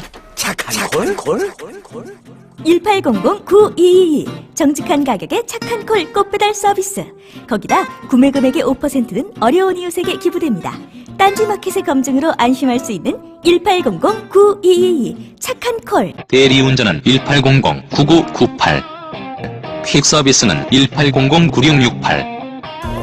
자, 뭐고? 박순자 의원이 고소했어요. 팽목항을 방문한 반기문한테 박순자 의원 어디서 은하 엄마랑 다현 엄마에게 오라고. 야, 요거 때문에? 명예훼손으로 고소당했어. 2014년 때 보름 전하고 오늘 딱 한 번 보고서 어디서 그동안 지금 뻔뻔하면 치를 떨었습니다. 근데 이 중에서 뭘로 명예훼손을 한 거예요? 잘 모르겠는데, 처음 당한 건가? 아니요, 2008 촛불 집회 때 한 번 당하고, 이번이 두 번째. 지난번 명예훼손은 누가 했어요? 보수단체 대표랑 했는데, 4년 2개월 싸워가지고 무죄 판결 받았어요. 명예훼손 당했다는 게 참 반갑고, 잘 되길 빌어요. 예. 네. 좀 당해보라고. 자, 오늘 준비한 영상은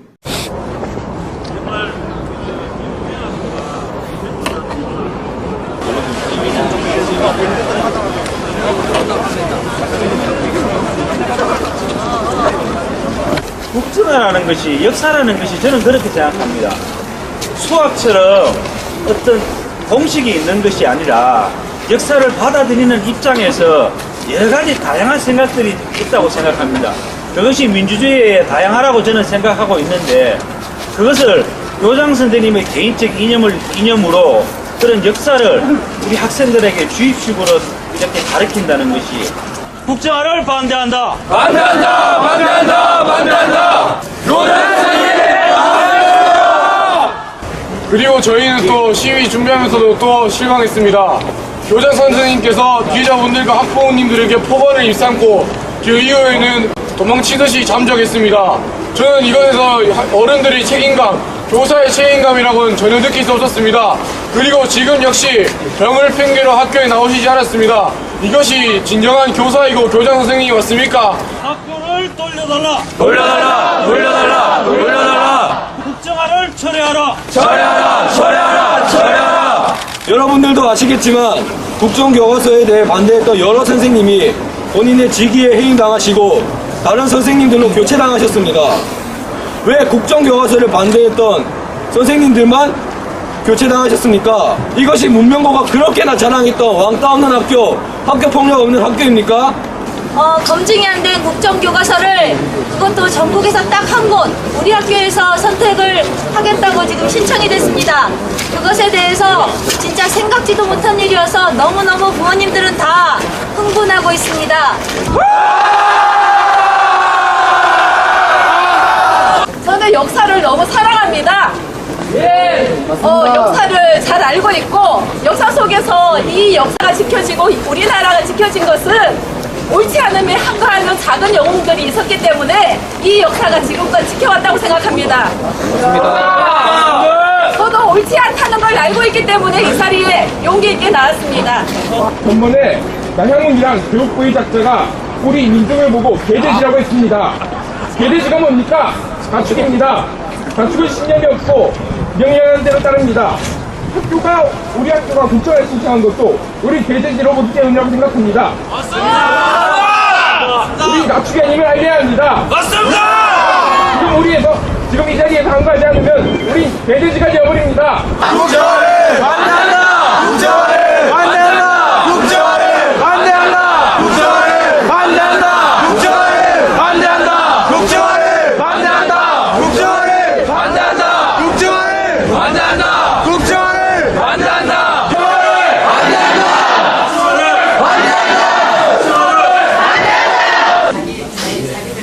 근데 애들은 9시부터 한다고 그래서 앞으로 얘들이 정말 배워야 되는 건 더더욱 정말 자기 나름대로의 그런 가치관이나 신념이나 그런 역사적인 소양 같은 거를 가지고 있어야 되는데 국정교과서로 더군다나 왜곡된 국정교과서로 배운다는 것 자체가 말이 안 되는 거잖아요. 제가 제일 걱정되는 건 이런 국정교과서 자체가 이렇게 정말 정권의 노예로 만드는 거고 그리고 정말 사람을 기계처럼 가르쳐서 기계를 찍어낸다라는 그런 느낌이란 말이에요. 저희 교장 선생님이 하신 말씀 중에 이렇게 싫으면 저리 싫으면 중이 떠나라는 식으로 말씀을 하시는 그런 극단적인 말씀까지 하셨기 때문에 이제 저희가 또 더 이상 어떻게 말로는 하는 방법이 없으니까. 뭐라고 했는데요? 예? 교장님 뭐라고? 전학가라고. 전학가라고 싫으면 전학가라고. 네. 빨리 한번 해요.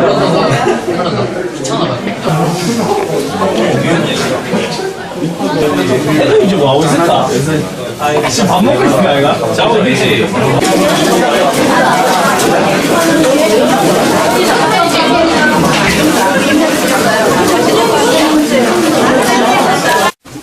여기 부모님들이 여기 있는 학생들을 사랑하니까 온 거고 어떤 마음으로 하냐면은 더 이상 우리 여기 학생들이 분명 고등학교 다닌다는 거에 대해서 자부심을 느끼기 위해서 온 거니까 여러분도 여기 오신 부모님들한테 항상 잘하고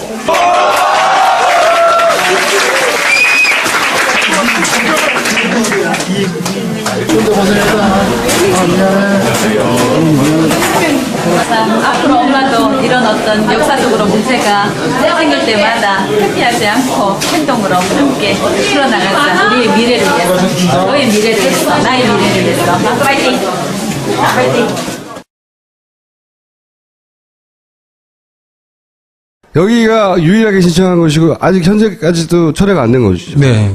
그래서 교장이 아직까지 잠적해 있어가지고 내일 이제 나온다고 그랬었거든요. 그래서 내일 가서 이제 또 어떤 무슨 말을 하는지 한번 들어보고. 그게 원래 조장 선생님이 신청할 수 있는 건가? 네, 그 철회할 수 있는 거예요. 신청도 할 수, 철회도 할 수 있고. 전화 한 통 하면 된대요. 한 통 하면? 네. 교장이 혼자 결정할 수 있는 건 아니잖아요. 네. 학교 운영위원회 뭐 이런 데서 결정하나요? 교장 혼자 결정하는데 그 재단. 아, 재단. 아, 여긴 재단을 봐야 되겠구나. 교장인가 재단 이사장이 예전에 젊을 때 새마을운동 지도자였고 박정희가 와서 격려하고 간. 그리고 지금 또 태극기 집회? 박근혜 집회라고 부르기로 했어. 박근혜 집회. 아, 박근혜 집회요? 네. 우리끼리는. 아, 그렇구나. 박근혜 집회지 뭐 그게. 네, 거기도 나간다고 그러더라고요. 교장 선생님 말씀이 좀 심하네요. 싫으면 니들 학교 딴 데로 옮겨? 이거 내 학교에 안 먹어? 이런 태도잖아요. 학생들이 몇 퍼센트나 되는 거 전체 학생이? 이렇게 나와서 반대하는 학생들이? 근데 지금 방학 기간이어가지고. 아, 방학인데 나온 거구나. 네. 방학이 끝나면 더 많은 사람이 참여할 것 같아요. 네. 그래서 이제 학부모들이 등교 거부나 아니면 전학 이제 시킨다고 막 그런 정도의 이제 각오로 지금 나와서 철회를 요구하고 있고. 다음은 이제 그 순천에서 박사모델 순천 같은 거. 네. 이게 지금 유튜브에서 1위예요. 네가 찍은 건데? 네. 그 영상, 1위 영상을 찍은 몽구에 나는 못 봤는데 내용을 한번 보겠습니다. 자, 김재동 욕할 시간 주겠습니다. 네, 욕하세요. 야, 김재동이 개새끼 내 앞에 나타나면 눈가를 뽑아서 부엌거리에 갖다 던져버리겠다. 씨발려봐. 아유, 어머가가 김재동이 죽이세요. 시작.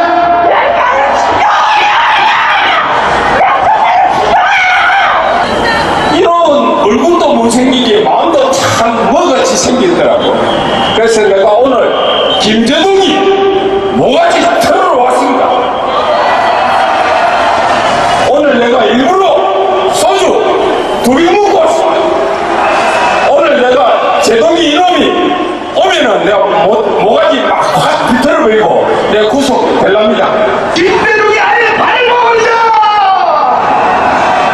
그래서 엄마 잘한다. 이거 잘하시네.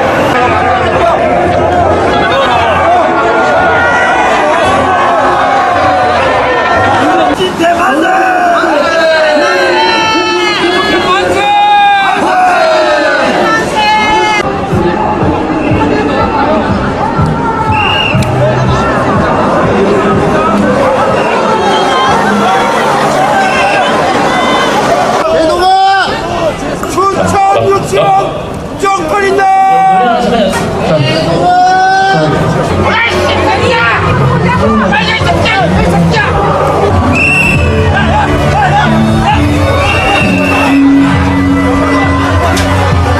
오늘 이럴 때 박수를 받아야 될 사람들은 누구냐 하면 지금 이 자리에서 저기 걸려있는 깃발처럼 최소한 이념을 넘어서서 상식적인 나라에 살고 싶다라고, 그리고 우리 아이들에게 더 좋은 나라를 물려주기 위해서 이 자리에 이렇게 추운 곳에도 나와주신 여러분들이 모두 박수를 받아야 될 사람들이죠. 네. 그리고 딱 하나 밝혀드리고 싶은 것은, 우리는 누군가를 미워하거나 그리고 우리와 의견이 다른 사람들을 증오하거나 하기 위해서 이 자리에 모인 것이 아니고, 우리가 살고 있는 공동체인 우리 대한민국이 앞으로 한 사람의 나라가 아니라 우리 모두의 나라가 되는 나라가 되기 위해서 어떤 일을 해야 되는지 이야기하기 위해 모인 자리이기 때문에 증오는 저들의 것이고 사랑은 우리의 것이 되기를 진심으로 바랍니다. 그래서 이 땅에 사는 대한민국 국민들은 모두 다 자신의 의견을 표현할 권리가 있고 권한이 있으나 거기에 폭력이 추가되면 안 되는 것이기 때문에, 그러나 앞으로 우리 대한민국에서 어떠한 의견도 자유롭게 발현할 수 있는 아주 좋은 모델이 오늘 춘천에서 좌우 진보 보수를 넘어서서 함께 사는 대한민국의 공동체가 어떤 것인지 서로 대화를 나눌 수 있는 자리가 되었으면 좋겠습니다. 그 역사의 장을 지금 여러분들이 만들고 계십니다. 멋있습니다. 감사합니다. 그래서 적어도 오늘 이 자리에서 나온 이야기들로 우리 아이들이 사는 세상은 조금 더 나아졌으면 좋겠습니다. 제가 이 자리에서 여러분들께 꼭 드리고 싶은 말씀은 이 땅의 경제 발전이 이루어졌다면 그것은 박정희 전 대통령 혼자의 공이 아니라 그 시대를 살아냈던 우리 60대, 70대, 80대 우리 어머니 아버지들의 공이 있었기 때문에 바로 이 땅의 산업화가 이루어졌다는 것입니다. 그래서 자기 아버지만 중요한 줄 아는 세상이 아니라 내 아버지, 내 어머니도 중요할 수 있다고 외칠 수 있어야 그것이 진짜 민주공화국이라고 할 수 있습니다. 이게 한 사람이 누군가가 미워서 하는 얘기가 아니고 우리가 준 권한을 우리를 위해서 사용해야지 한 사람을 위해서 사용하면 곤란한 거 아닙니까? 그죠? 네? 그죠? 그리고 나중에 가다가 이렇게 보시거든 추운데 함께 떨면서 왜냐하면 저쪽에 계신 분들도 어쨌든 의견이 있으신 거 아니에요? 그러니까 맞붙어서 이렇게 하지 마시고 그래 날 추운데 함께 고생하셨다 이렇게 한마디 하시고 집으로 가면서 네 우리는 웃으면서 행복하게 그렇게 삽시다. 아시겠죠? 네 알겠습니다. 그래서 지금요 우리나라 죽일 놈들 많아요. 국회 제가 보기에는 한 50명은 당장 죽여야 돼. 언론 한 100명은 죽여야 돼. 죽일 놈들은 죽이자. 군대야 빨리 나와. 총 들고 나와. 탱크 몰고 나와. 나와서 죽일 놈은 쏴버려. 드르륵 쏴야 됩니다. 네. 계엄령만이 살 길입니다. 자, 여러분, 계엄령을 선포하라. 박근혜 집회만 집중적으로 찍어서 좀 보여줘. 박근혜 집회만. 저 뭐지 잡히면 죽어요. 잡히면 죽기 때문에 이게 종류가 좀 달라요. 기본적으로 저기는 집회가 아니에요. 사실은 보면 논리나 주장하는 게 아니라 저렇게 뭐 행동적으로 뭐 기자들이 뭐 폭행당하고 그런 건 다 기사에서 봤지만 발언들도 저렇게 해서 죽여버리라 막 소름 끼쳐요. 막 그 옆에 있으면 총으로 쏴버리라, 죽여버리라 막 저렇게 흥분시키고 해놓은 이유가 있다고 생각해요. 언젠가 써먹으려고 그 써먹으려고 하는 날이 다가오고 있다. 그런 생각이 들어 난. 뭔가 폭력 사태를 만들어내거나 정말 누군가를 테러하거나 유혈 사태를 만들거나 서슴지 않고 할 애들이다. 자, 다음 주에는 그러면 어쨌든 좀 더 자극적인. 네, 그러면 한번 들어가 볼게요. 자, 여기까지 하겠습니다.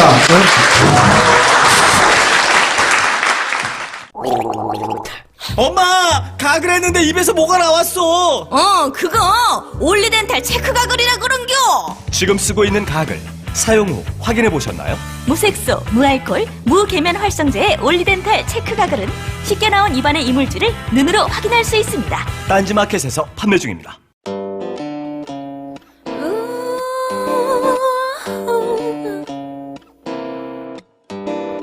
마음 편안히 이너큐 마음 편안히 이너큐 먹고 자고 싸고 먹고 자고 싸고 이너큐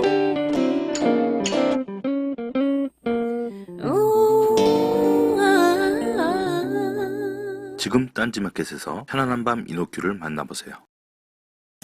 자, 하하영 기자는 지금 핫한 안희정 캠프에 있거든요. 예, 안희정 캠프를 출입하는 기자죠. 예, 그래서 지금 현재 기준으로 도대체 어떻게 돌아가고 있는지, 염탐의 결과를 잠깐, 캠프 내 분위기가 어떤가, 뭐 하는 거야? 왜 옷을 내 뒤에 걸었다가 네 뒤에. 안희정 도지사의 입장은 간단한 거예요.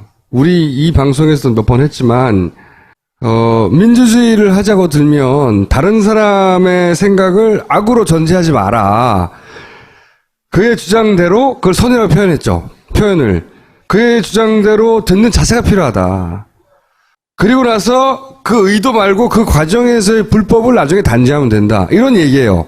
간단하게 말하면 이런 이야기는 예전부터 했었죠. 이거는 이제 새누리당 의원들이 지배하는 곳에서 그 동네에서 도정을 하는 과정에 이렇게 해야 되는 거구나 하며 배운 태도이자 그 노무현 사후 이후에 본인이 스스로 정립했다고 하는 그런 본인의 철학이자 태도 이게 이제 자기가 말하는 자기의 태도를 이렇게 표현했을 뿐인데 사람들 왜 이렇게 흥분하지?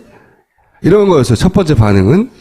대화를 할 때는 도정을 하면서 상대방 정치적 의견을 가진 사람들하고 상대할 때는 그게 적절한 태도일 수 있어요. 근데 지금 우리가 다루는 거는 의도를 따지는 범죄를 얘기하잖아요. 범죄의 의도를 따지지 않으면 다 과실이 되거든요. 그런데 사례를 그런 걸 들어버린 거지. 자신의 도정 철학 이런 걸 얘기하다가 사례를 이명박 박근혜를 들어버린 거야. 더군다나 K스포츠 미르 이거는 의도를 인정해 줘버리면 죄가 안 되는 상황이 되는 건데 실수한 거지. 사례를 잘못 들었다고. 여기는 사과했어요, 그죠? 예, 사과는 했는데 예. 그 사과에 대해서 이렇게 얘기했어요. 뭐라고 얘기했냐면 극단적인 예에 대해서 상처를 받은 분들이 있어 사과를 드린다라고 얘기를 했는데 이게 좀 곱씹어볼 만한 대목이 있는 것 같아요. 그러니까 진행자께서 말씀하셨던 것처럼 잘못된 예다라고 분명하게 표현하면 될 것을 그렇지. 극단적인 예라고 표현했거든요. 본인의 상대방을 대하는 정치적 입장이 다른 상대를 대하는 태도, 철학 이런 걸 얘기할 때 사례를 권력 범죄를 들어버린 거예요. 그리고 처음에는 조롱이다, 반어법이다 이렇게 이야기를 했거든요. 앞부분은 맞아요. 실제로 그 현장을 보면 이명박 박근혜 대통령이라고 얘기하면서 한 10초 정도 있어요. 이러면서 싹 이렇게 쭉 보니까 사람들이 막 웃기 시작해요. 이러면서 본인이 약간 흥분이 된 것 같아요. 그분들의 선의도 받아주셔야 하는 거 아닙니까? 이렇게 얘기를 하면서 사람들이 더 웃어요. 그러면서 이제 747 공약하고 미르 K스포츠 재단으로 넘어가거든요. 하여튼 소통해가면 웃긴 했어. 반어법이라 할 수 있어. 근데 그 뒤에 이어지는 말이 사례를 그 반어법으로 해명이 안 될 말을 해버리는 거예요. 사례를. 안희정 후보의 가장 핵심적인 참모로 윤태영 전 청와대 대변인이 있어요. 이 윤 전 대변인이 무슨 책을 썼냐면 대통령의 말하기라는 책을 썼거든요. 그 대통령의 말하기라는 책은 제가 책 선전하는 것 같네요. 그 노무현 대통령의 화법에 대해서 이야기해요. 거기에서 반어법에 대해서도 실제로 등장을 하거든요. 그 반어법에 실패한 사례들도 등장을 해요. 그러면 그 반어법이 이 청중들한테 제대로 이해를 받지 못하면 어떻게 되는지에 대해서도 설명을 하거든요. 바로 이 상황이 그런 상황이라고 기자들은 받아들였어요. 왜냐, 웃는 사람도 있지만 불쾌한 사람도 있었거든요. 물론 웃는 사람은 자기 마음을 이해했으니까 웃었고, 불쾌한 사람은 자기 마음을 이해하지 못했으니까 불쾌했다라고 이야기하더라도 사실 마크맨 기자들 입장에서는 불쾌한 사람에게도 이 정치인의 발언은 책임이 있어야 하거든요. 그게 메시지고, 그래서 메시지 팀이 따로 있는 거고요. 그거에 대해서 지적을 하는 거고요. 그런데 거기에 대해서 하루 종일, 그 다음날이죠. 왜 내 진심을 알아주지 못하냐라고 이야기를 하는 건 사실은 데자뷰가 좀 있어요. 반기문 총장이 오자마자 한 이야기들 중에 가장 많은 이야기가 그 얘기였거든요. 내 진심을 알아주지 않는다고. 그렇죠. 그래서 캠프는 처음에는 이것은 대화법과 관련된 얘기고 오래된 철학이니까 문제될 거 없다라고 생각을 하고 있었는데 기자들은 그렇게 받아들이지 않았어요. 그리고 실제로 안희정 지사로 넘어온 기자들, 그러니까 마크를 바꾼 기자들이 있었고, 저 같은 경우에도 반기문 전 총장을 이렇게 일부 며칠 따라다니다가 반 총장 그렇게 되고 이제 이쪽으로 넘어오면서 가는 곳마다 그렇게 하는 거야? 박원순 시장도 잠깐 했었는데요. 근데 후보를 없애버리는 기자예요. 아니 그렇지 않습니다. 이번에는 그래서 저는 늘 진심으로 걱정을 했습니다. 가는 곳마다. 그 진심이 선인가? 일단 선의는 받아들여 주시고 본인은 억울하겠죠. 그런데 특별한 어젠다, 그러니까 대선 후보급의 어젠다를 가지고 승부를 보는 게 아니라 이렇게 내 진심을 몰라준다라고 언론이나 아니면은 거기에 대해서 항의하는 유권자 지지자들한테 언쟁을 하기 시작하면 이건 굉장히 불리한, 본인 스스로한테 불리한 상황으로 가는 거죠. 말에 굉장히 고도의 추상성. 네. 그리고 그런 것 같아요. 이게 기존의 전통적인 질서가 있는데, 나는 그걸 뛰어넘을 수가 있어. 뭐 이런 대단한 자신감. 뛰어넘어야 해도 있고요. 그리고 왜 나는 그렇게 하겠다는데 내 진심을 몰라줘?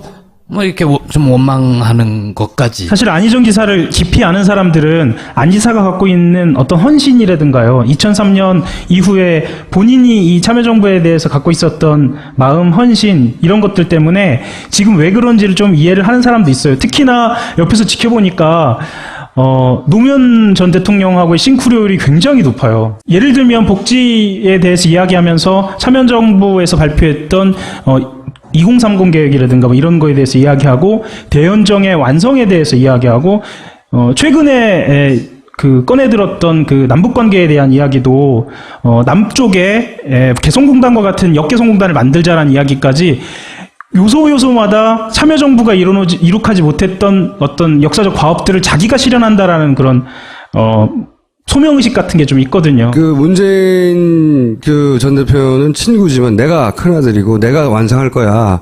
이런 의식이 있어요, 실제로 소명의식이. 그리고 그러는 데 있어서 방법론, 대화, 그러니까 나와 정치적 입장을, 다른 사람을 상대하는 데 있어서 그 사람의 의도를, 그 선입견을 가지고, 혹은 뭐 나쁜 의도일 거라고 전제하지 않고, 열린 자세로 소통을 해야 대화가 되고 문제가 풀리더라.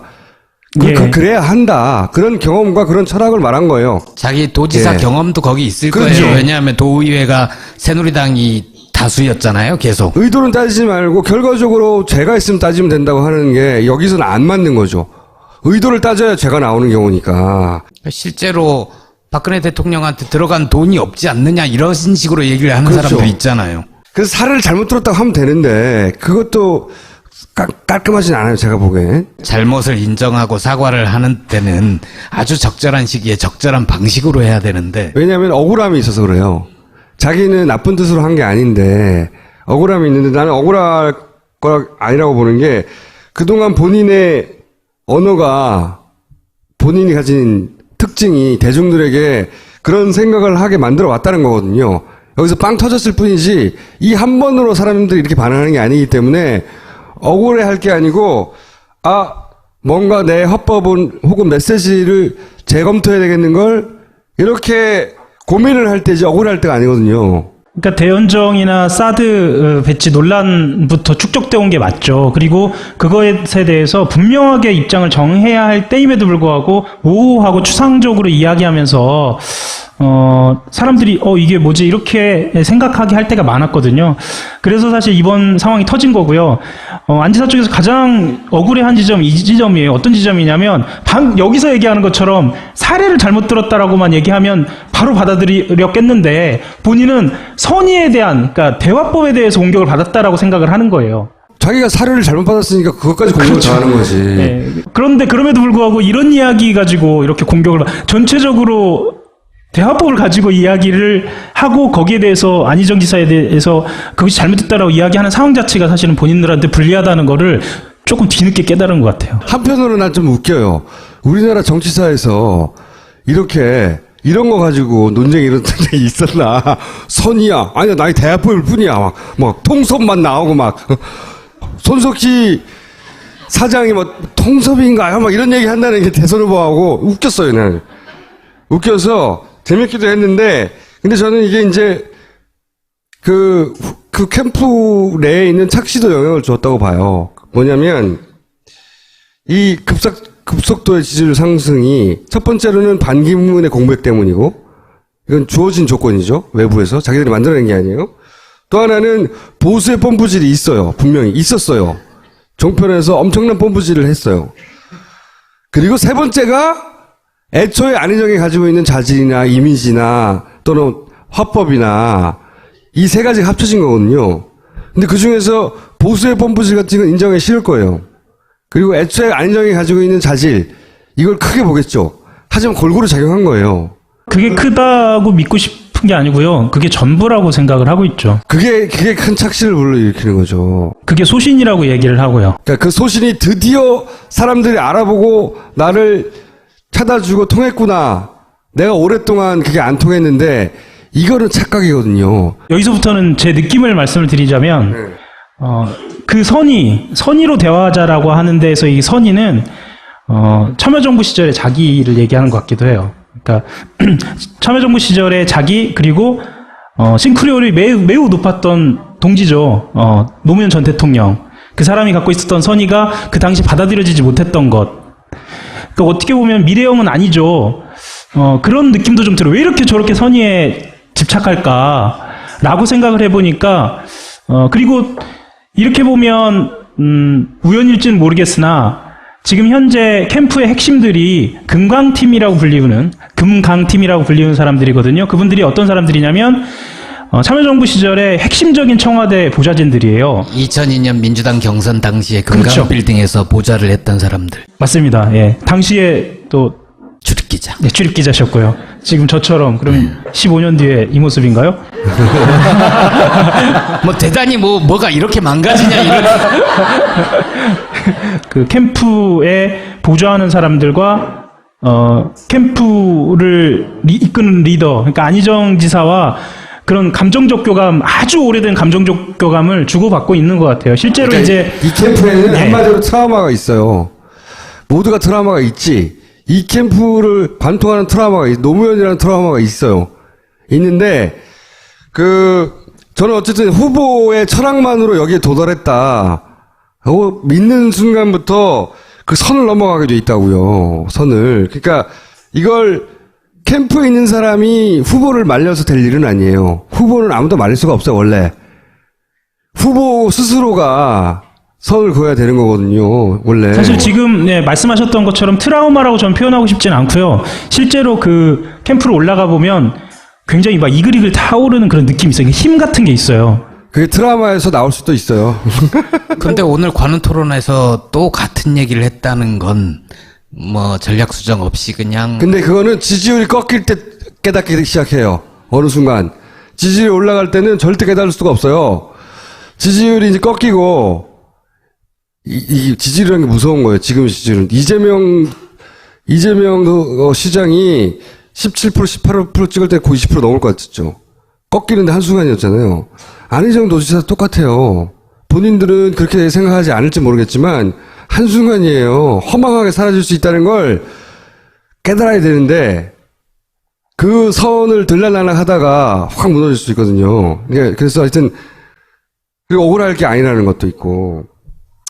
그리고 더 중요한 것은, 이 달콤한데, 분명히. 경선 이후에도 안정하게, 달콤하게 이 기억이 남을까, 계속해서. 두고두고 본인한테, 족쇄는 되지 않을까. 이것도 생각해야 되는데, 그건 그런 안타까움이 있으신 건가요? 나는 그런 안타까움이 있어요. 난 이재명에도 있고, 안희정에도 있고, 문재인에도 있고, 난 많아요, 그런 게. 그런 게 많은 사람인데. 애정이 엄청나시네요. 근데, 저는 어떤 느낌이 있냐면, 이제 정말 승부를 보려고 한다는 느낌은 있어요. 내가 이번에 정말로 대통령이 될 수 있을 승부를 걸어야 할 타이밍이 온 건지도 몰라. 혹은 왔어. 이렇게 생각하는 분위기가 그 안에. 자기 마음대로 되는 게 아니에요. 자기가 오해받고 있다고 생각하고 억울하다고 생각하는 이 사건으로 지지율을 확 꺾일 수도 있어요. 그건 안희정 지사를 불러놓고 할 얘기지, 안희정 마크맨한테 할 얘기는 아닌 것 같아요. 아니죠. 이걸 캠프를 왔다 갔다 하는 사람과 그리고 안희정을 좋아하거나 지지할 성향이 많이 모인, 그리고 그런 사람들이 많이 보는 이 방송에서 그런 얘기를 하고 있다는 걸 알아야 된다는 거지. 미워서가 아니야. 내가 여기서 궁금한 것은 한 가지였어요. 혼자 얘기해도 되는데. 캠프가 그 퍼센티지를 얼마로 생각하고 있냐. 거기까지 도달하는데 이것이 철학이 드디어 먹혀서라고 생각하느냐? 아니면 다른 요인들도 다 감안하고 있느냐. 캠프의 객관성을 확인해 보고 싶었던 거죠. 내부적으로 지지율 수치를 이제 본인들이 계산하고 있잖아요. 이거를 거의 아침마다, 그러니까 요즘은 그 여론조사 기관들이 워낙 많이 하다 보니까 한 이틀에 한 번씩 전화를 해서 물어보는데 본인들이 생각하는 것보다 설 직후에는 한 2, 3% 많이 올랐고 지금 현재는 한 5포인트 정도 빨리 올라갔어요. 그러니까 20%가 이렇게 빨리 올라갈 줄은 몰랐어요. 아무도 몰랐죠. 네, 그래서 본인들은 지금 이 상황이 정말 진심으로 후보의 역량만으로 지금 올라온 것이다라고 생각은 하진 않는데 네, 정서적으로는 정말 후보의 역량이 지금 받치고 있고 우리는 25를 간다라고 생각을 하는 거죠. 그리고 실제로 캠프가 그래야 25를 가는 거잖아요. 맞아요. 그러니까 이건 선거의 전략이기도 하고 어떤 조직력이기도 하고 스스로 그렇게 믿어야 그렇게 힘이 나는 것도 맞고. 근데 그렇지만 그 중에 아주 냉정한 이 기획자가 존재하고 이것이 제가 보기엔 지지율이 꺾이게 돼 있거든요. 이런 사건이 일어나면 지지율이 꺾이게 돼 있어요. 근데 어떻게 대응하냐에 따라서 후다다닥 빠질 수도 있고요. 거기에서 내공이 드러나겠죠. 아니면 이게 멈추거나 횡보로 가거나 본인의 지지율로 굳어질 수도 있어요.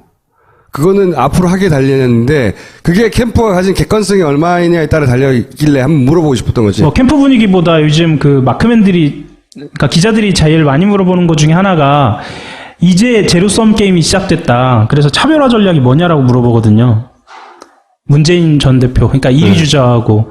근데 본인이 그리고 캠프가 그것에 대해서 구체적인 안을 내놓는다기보다는 지금까지의 전략을 계속 고수하는 걸로 봐서 이것이 차별화 전략인가? 라고 사실 기자들은 생각을 하고 있는 거죠. 아니 차별화는 이미 이루어졌죠. 왜냐하면은 지지층 자체가 달라. 제로섬 게임이 아니야.